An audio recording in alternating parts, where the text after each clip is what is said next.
So that was huddle 1. We're now moving on to huddle 2. Empathy. We're going to talk about empathy. The first loyalty principle. Empathy has 2 practices, and we've mentioned these words already today. Connect and listen. Huddle 3 and Huddle 4 will address those 2 practices respectively. Again, I'll conduct this huddle, but watch carefully because next time may be your turn. Welcome to Huddle 2, which is about empathy, the first loyalty principle. Would someone please read for me the statement on the slide? Yes, Louisa. Empathy. We treat people differently when we know their story. Thank you. What difference does it make to you that everyone that comes to you has a story? Why should you care? Josh. Because it's important to them. It's important to them. And because it's important to them, why should it be important to you?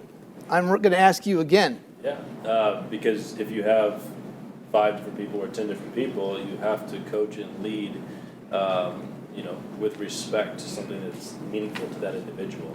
If you feel as though your philosophy or your leadership style is one-tiered, but you're not coaching and connecting with the individuals on your team, you're missing the mark. Very good. We're going to talk about that. Let's discuss why we should care. Take out your empathy practice card. Looks like this. Who on your team, or can you think of somebody who is very empathic? Tell us about that person. Yes. Yeah, I have someone that is so empathic to the point that every decision, every thing that she does is for the client that we serve. To the point where there actually can be conflicts with other employees because her focus is so client-focused, so client-oriented. What's her name? Her name is Patty. Let's celebrate Patty. Beautiful. Do you have any way of measuring your loyalty in your different companies? Think about that. Might be Net Promoter Score or something like that that indicates how loyal people are to your company? You do. Some do, some don't. Okay. Well, let's educate ourselves about empathy. Let's watch a video called The Hidden Story, where we're going to learn about people who are empathic.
What feelings did you have as you watched this video? Dennis? All the feelings, right? Sadness, happiness, just a little bit of everything. A little bit of everything, a wide range of feelings. You saw different emotions, different people. How would you treat people differently, do you think, if you could see their thoughts and understand what their hidden stories are? Ursula? I think the human aspect would come to life more often, and you would do even little things, niceties, to make their day just a little bit better, a little bit brighter. Yeah. Did you hear what she said, the human aspect? Loved that. My last company I worked for was a computer company, and we were all about keeping it human because you tend to get away from being human. Yeah, very good. All right. Let's look at that empathy card. According to the card, what is empathy? Who could read that for us? What is empathy? Ursula. Empathy is the ability to identify with and understand another's situations or feelings. Thank you. How did Canyon do that in the autoglass video? I think he just simply thought about how he would feel in that situation and what he could do to just make it better. Yeah. I just think that he reached in and did the right thing. Yeah. Sometimes it's easier to define something by describing its opposite.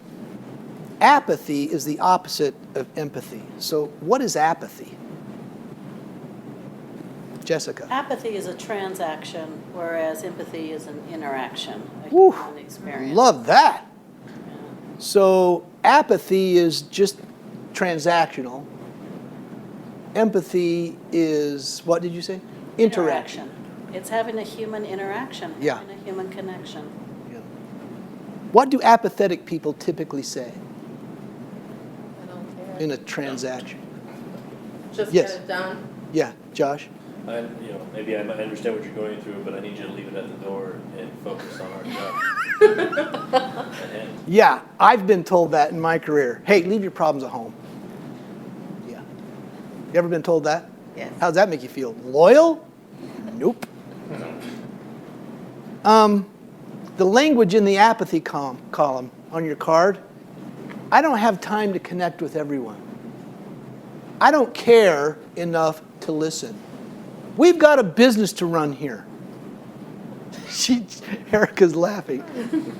I think I know why she's laughing. She's heard that. Hey, we've got work to do here. Can't care about that. Yeah, exactly. The two practices in the empathy column can help us shift from apathy to empathy. And it's a lot like what you said, Ursula. Number one, make a human connection. And then what we talked about earlier, listening to learn. All right? Let's talk about why empathy matters so much to our team and to our customers. Turn over your card. We've got four groups here. And on the back, we've got 4 statements or questions. If this group would take the first one, you guys take the second bullet point, you take the third bullet point, this team take the fourth bullet point, all right?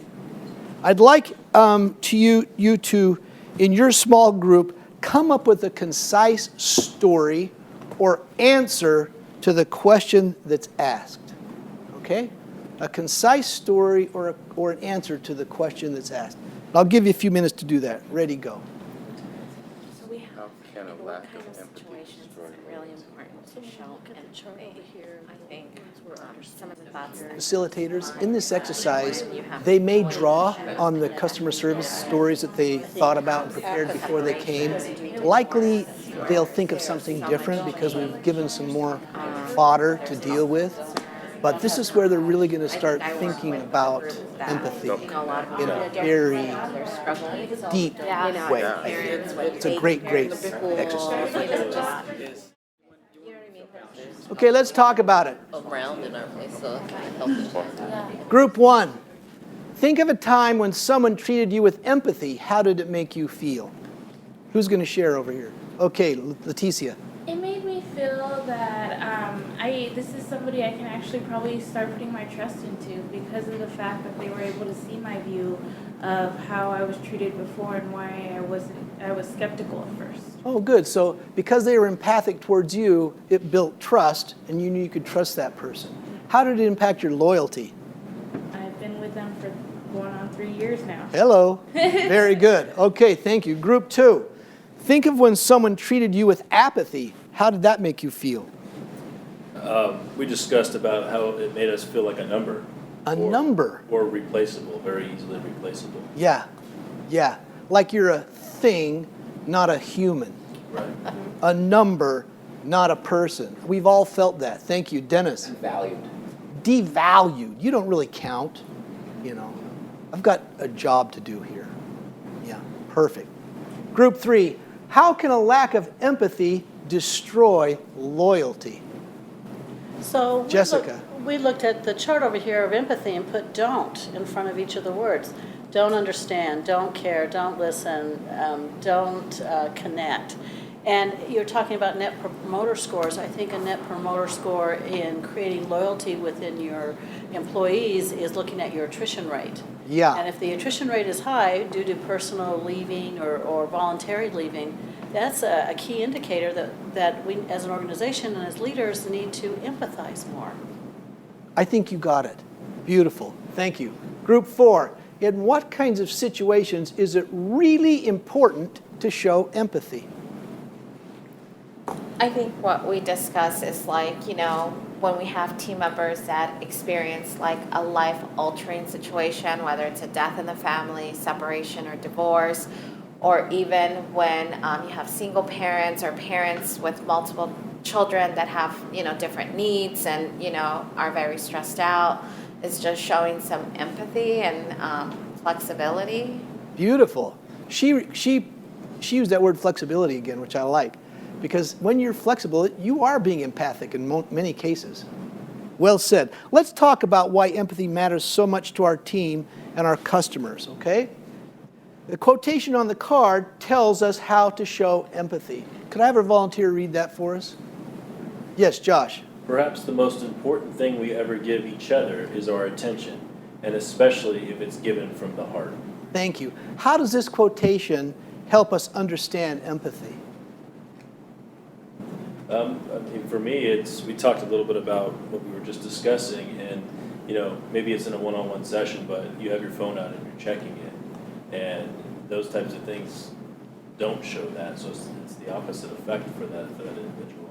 Yeah, if you're one-on-one and you're on your phone, Checking an email or doesn't show a lot of generosity. right. Good. Ursula. I think you show heart when you just take the time to not only just think about the business agenda. You're like maybe greeting a team member and following up with maybe something that they told you a week ago and just acknowledging that you're still thinking about what they shared with you. Yeah. I think it brings that human aspect into it and sometimes helping them find a solution, going that extra mile. Yeah, and so Ursula, what do you think that means to the team when you as a leader exhibit that?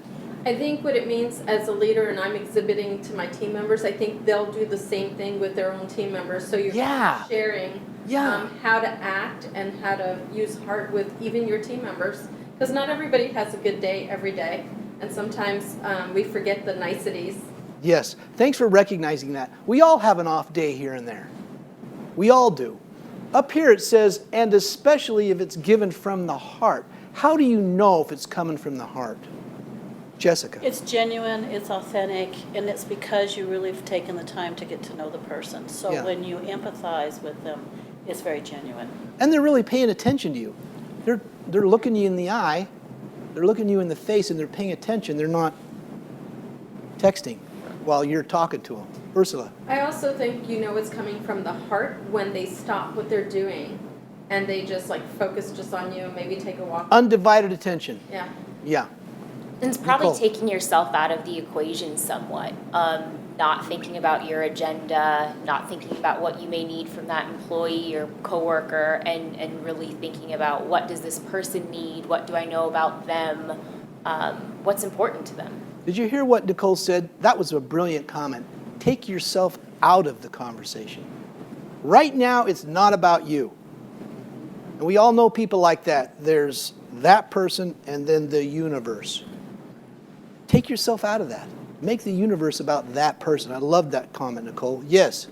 You know, one of the things I notice in my office is I'll get traction in my office, and if employees are coming to me and they're wanting to talk about, even if it's a conflict at work or an issue at home or something, they know that they're going to get that one-on-one attention from me. Yeah. So I kind of gauge if I'm being empathetic by kind of that traffic, because I work in a social work setting, so there's a lot of emotions that come out.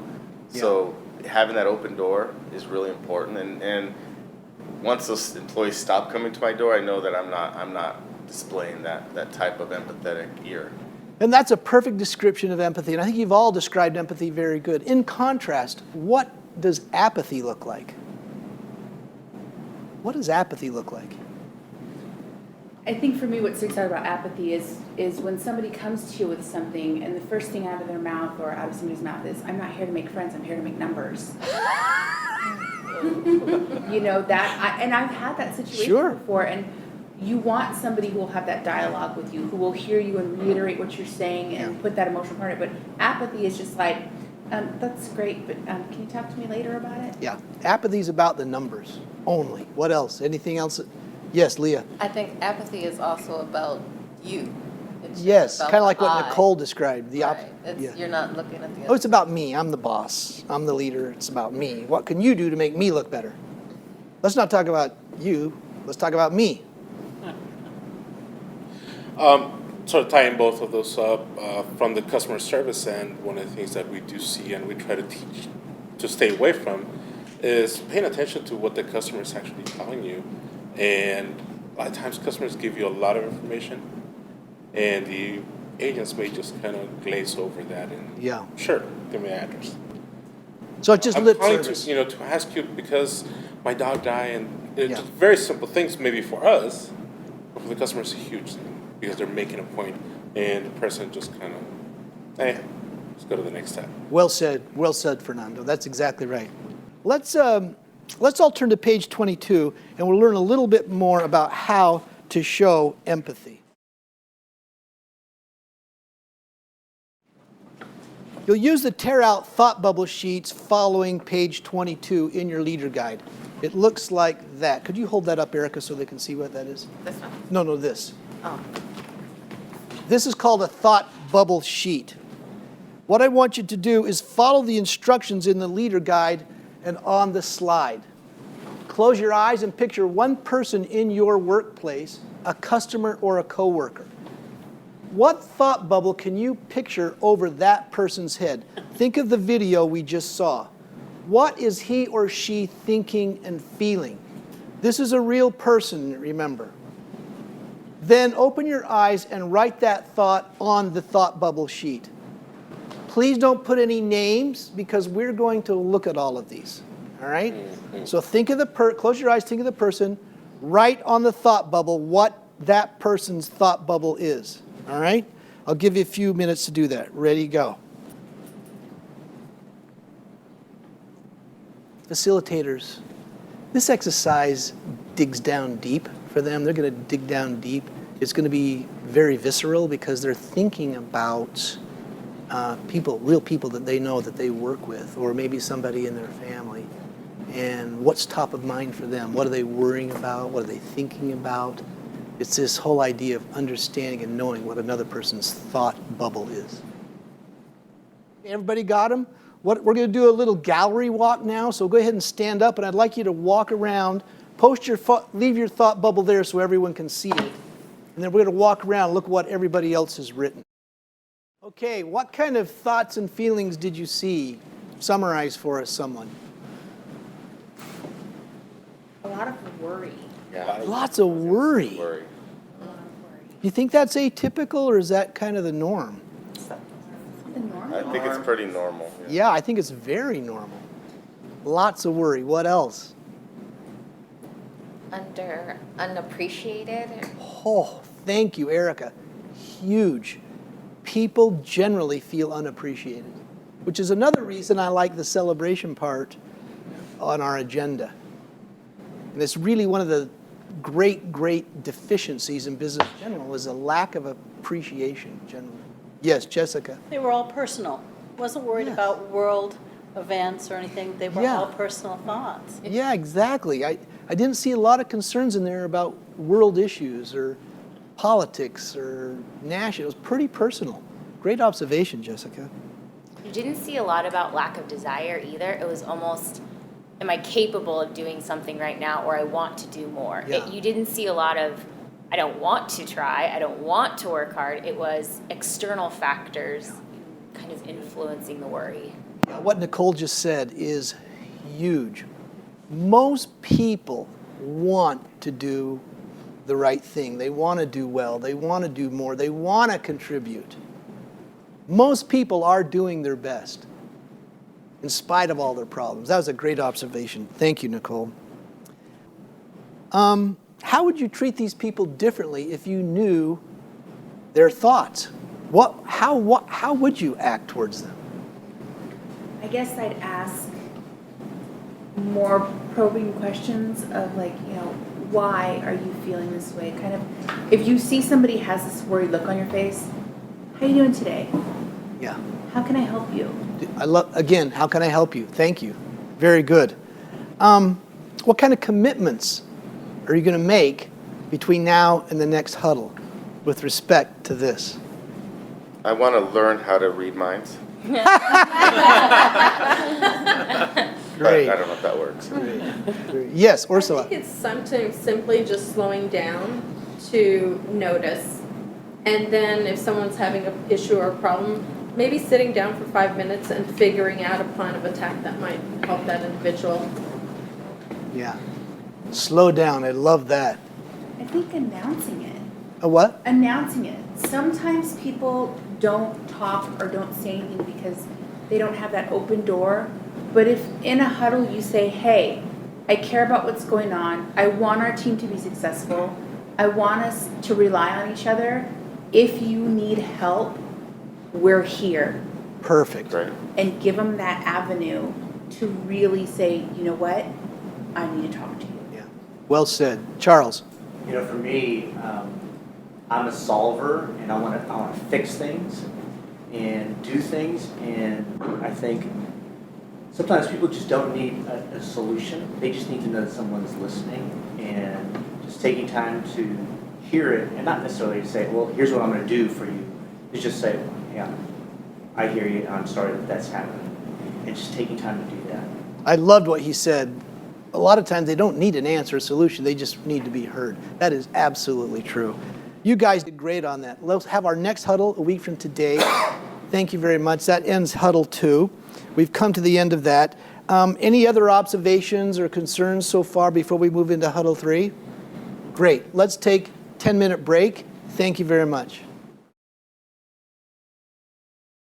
Huddle 2 is about the first principle, empathy, and Huddle 2 is facilitator-led. Principle 1 is empathy.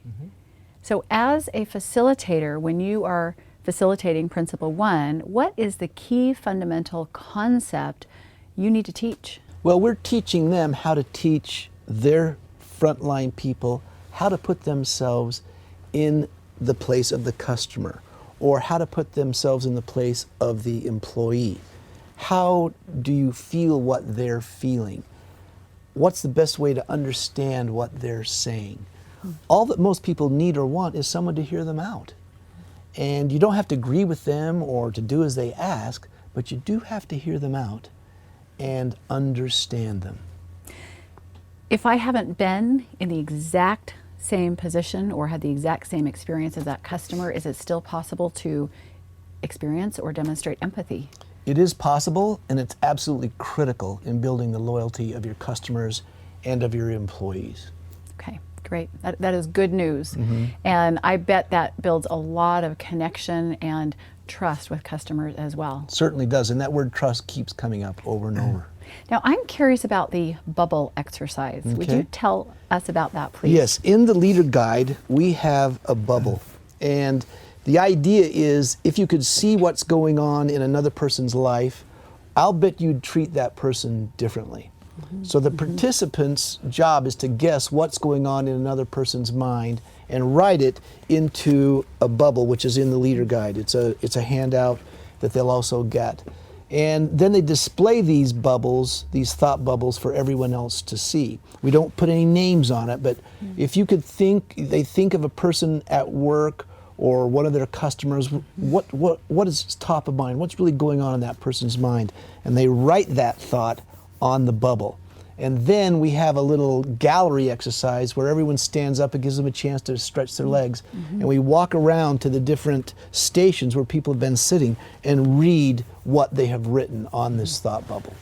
So it's not necessarily about getting it right, because we don't necessarily know what somebody's thinking, but getting into the habit of trying to understand what might be going on in somebody else's world. Exactly. There's no right or wrong here, because you're writing down what a person may be thinking. Boy, and that can make a difference in all our relationships. Sure. Customers, employees, whoever we work with. And what we see in this exercise is typically a lot of worry. I'm worried because, or I'm anxious about this because, and it's shocking how much real angst there is out there with people worrying about what's going on in their life. So as an employee, that can immediately shift me from frustration or judgment to compassion and kindness, which helps. And empathy. And empathy, yeah. Thank you. We're getting it. Yes. Hey, welcome back, everybody. How was your break? Great. Awesome. Good. Good break. We're now starting on Huddle 3, Make a Human Connection. This huddle is about making a genuine human connection with everyone, customer and co-worker. You're going to conduct Huddle 3 in your small group at your table. But first, we're going to watch a video about making a human connection.